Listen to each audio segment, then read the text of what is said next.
પટેલ જ્ઞાતિમાં સાહેબ આ તમારા વડવાઓના મને તો નામ ખબર નથી પણ તમને બધાને તો ખ્યાલ હશે. એ બધાને અત્યારે એક વખત દિલથી સલામ કરવાનું મન થાય. એમણે શું લખ્યું? પટેલ જ્ઞાતિમાં હાલારી, ગોલવાડિયા, ગુજરાતી, કડવા, લેવા, તારકઢા વગેરે ભેદભાવો નાબૂદ કરીને એક સંપ વધારી પ્રગતિશીલ બનાવવાનો બંધારણનો હેતુ છે. બોલો હવે આ લીટી બહાર હજી કોણ જઈ શક્યું? આવી બધી બાબતો જે આપણા વડીલો આપણા માટે વિચારીને ગયા છે, તો એમના આ બધા આપણા બાપા હતા. એમણે આ વિચારો લખ્યા છે. એને પાળવાની જવાબદારી આપણી ગણાય કે ન ગણાય? આ બાપાઓનું કીધેલું માનવાનું છે, મારું માનવાની આવશ્યકતા નથી. આપણા વડીલો કહી ગયા છે કે આ રસ્તે આપણે જવું પડશે. કેટલી સરસ સરસ ચીજો સાહેબ આમાં નાખેલી છે. એમાં બધું તો નથી વંચવું મારે, પણ મને ગમ્યું એટલે કહું.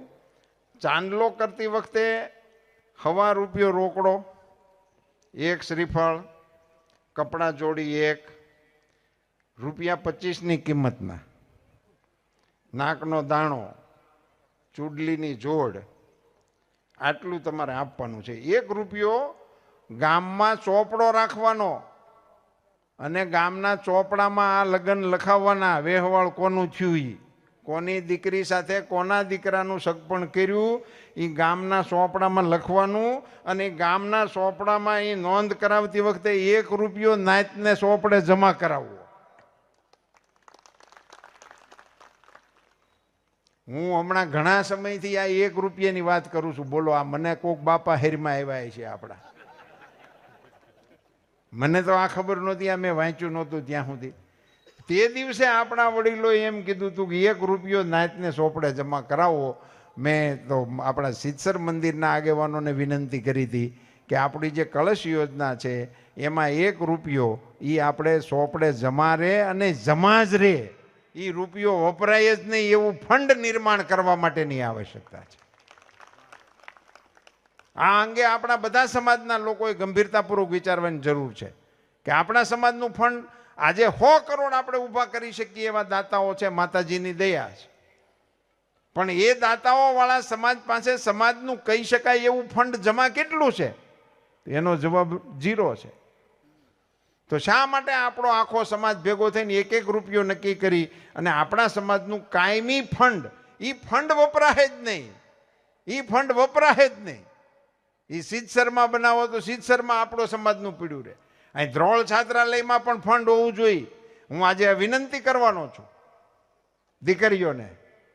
આજે બપોર પછીનો કાર્યક્રમ છે તમારો. પૂર્વ દીકરીઓને બધાને જે અહીંથી ભણી ગયા એને બધાને બોલાવ્યા છે મારા વતી.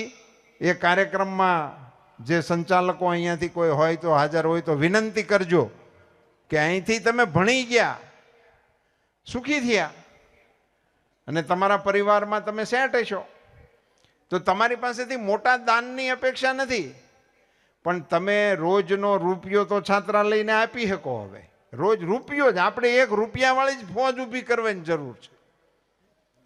રોજ ₹1 તમે છાત્રાલયમાં હવે જમા કરાવો. આ એલ્યુમિનિયમનું બધાનું લિસ્ટ બનાવજો અને એને કોઈક આપણું એવું સોફ્ટવેર આપજો કે એ ત્યાં ઘેરે બેઠા બેઠા પણ ₹1 તમારામાં. હવે આ બધું શક્ય છે, ટેકનોલોજીનું જે તો કારણ છે. મને નથી સમજાતું, પણ જયેશભાઈ ને એ બધા તો આના માસ્ટર છે. બટન દબાવો અને આમ તે મારી કરતા તો સામે બેઠેલા વધારે હોશિયાર છે. અત્યારે આ ઘરમાં ઓનલાઈન ખરીદીને કારણે બહેનોમાં તો તાત્કાલિક આની જબરજસ્ત સૂઝ આવી ગઈ છે. ન મગાવવાનું, આ તરત આવી જાય, ક્યાંય જવું જ નહીં, ક્યાંય ટાઈમ બગડે નહીં. તો એનીથી એ જે આવ્યું છે નવું, એનો લાભ આપણે લેવા માટેનો પ્રયાસ કેમ નથી કરતા? તો એમાંથી ₹1 અને હવે પછીના કોઈ કાર્યક્રમમાં હું આવું તે દિવસે આપણી છાત્રાલયમાં ભણી ગયેલી દીકરીઓ દ્વારા કેટલી દીકરીઓ આમાં જોડાણી છે ₹1 આપવામાં, એનું લિસ્ટ આગામી કાર્યક્રમોમાં આપણે જાહેર કરશું કે ભાઈ અમારી 1000 દીકરીઓ હવે આમાં ને રૂપિયો જ, આપણે એની પાસે લેવા નથી, ₹1,00,000 જોતા જ નથી, એ તો આ દાતાઓ આપે જ છે જ્યારે જરૂર પડશે ત્યારે. પણ ₹1 આપવાવાળી દીકરીઓ કેટલી છે જે અહીંથી ભણી ગઈ છે? એ દીકરીઓ છે. એની પાસે આ એક મારી નમ્ર અપીલ છે. સમાજ માટે પણ હવે આપણે આ ફંક્શનને, આપણા આ બેઝને ₹1 દરરોજ માતાજીના મંદિરમાં આપવાવાળા કેટલા આપણા સમાજના લોકો છે? 70,000 લોકો તો નોંધાઈ ગયા છે. પણ હવે તમે એક વખત મીટિંગ કરીને આ રૂપિયાનું, હા 70,000 પરિવાર જોડાણા છે, બહુ મોટી વાત થઈ ગઈ. પણ એને એ રૂપિયા આવે નહીં વપરાય, એને માટેનું એકાઉન્ટ, એની વ્યવસ્થા એવું એક કરી નાખજો. એટલે આપણી એક એવી વ્યવસ્થા મૂકીને આપણે જઈએ કે 50 વર્ષ પછી નહીં આવી કોઈક સભા હોય એમાં એ વખતના આગેવાનો ગૌરવભેર કે અમારા ગઢિયા મૂકી ગયા છે, આટલા કરોડો રૂપિયા અમારી પાસે આ ફંડના પીડ્યા છે. એક વસ્તુ સમજી લઈએ મિત્રો કે સંઘર્ષ આપણા વડવાઓએ બહુ કર્યો. હવે આપણે જે ટાઇટલો આપણને લાગે છે ને એ તો અત્યારના છે, નહીંતર મોટા ભાગે આપણું ટાઇટલ તો વેઠિયાઓનું હતું, મજદૂરીનું હતું, ભાગ્યાઓનું હતું. મોટા ભાગનો આપણો સમાજ એની હારે સંકળાયેલો હતો. એમાંથી અત્યારે આપણને ઈશ્વરે, માતાજીએ આ સ્થિતિએ પહોંચાડ્યા છે, તો એનો બેનિફિટ ઘણો છે. ભણ્યા ખૂબ સારી વાત, કમાણા અતિ સારી વાત, કમાવવું જ જોઈએ, એમાં કોઈ બે મતભેદ નથી. પણ એ જે રસ્તે તમે ત્યાં પહોંચ્યા એ રસ્તામાં પાછળથી આપણે જોવું પડે કે હવે આપણે એના એ રોડે છે કે કોઈ બીજે રોડે છે. એ કમાણા કેમ? એણે કેવો સંઘર્ષ કર્યો, કેવી મજૂરી કરી, એ મજૂરી કેમ કરી શીકા? તો એ મજબૂત કાંઠાના હતા એટલે કરી શીકા, નરવા હતા એટલે કરી શીકા, પ્રમાણિક હતા એટલે કરી શીકા, કોઈનો રૂપિયો ડૂબાડવો નહીં એવી પાક્કી માન્યતા વાળા હતા એટલે કરી શીકા. તો આપણે એ રસ્તે છીએ? આપણે તંદુરસ્તીનું હમણાંનું ટાઇટલ આપણું ચેક કરવું જોઈએ આપણા પરિવારોનું કે ભાઈ આપણી આગલી પેઢીમાં જેટલા નરવા અને તંદુરસ્ત હતા એવી અત્યારની આપણી પેઢી છે કે કેમ?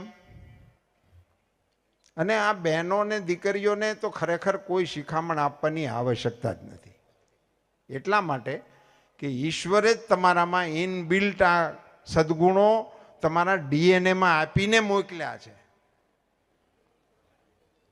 માતાજીની કલ્પના વિશ્વની કોઈ ડિસિપ્લિનમાં નથી. ઈસાઈ હોય, ઇસ્લામ હોય, યહૂદી હોય, પારસી હોય, દુનિયામાં જેટલા પણ આધ્યાત્મિક રસ્તાઓ શોધાણા છે એમાં ક્યાંય સ્ત્રી ભગવાન નથી. વિશ્વની કોઈ સંસ્કૃતિમાં સ્ત્રી ભગવાન નથી. એકમાત્ર મારી ભારતની સંસ્કૃતિ છે, એમાં માં જગદંબાને આપણે સર્વશ્રેષ્ઠ માનીએ છીએ.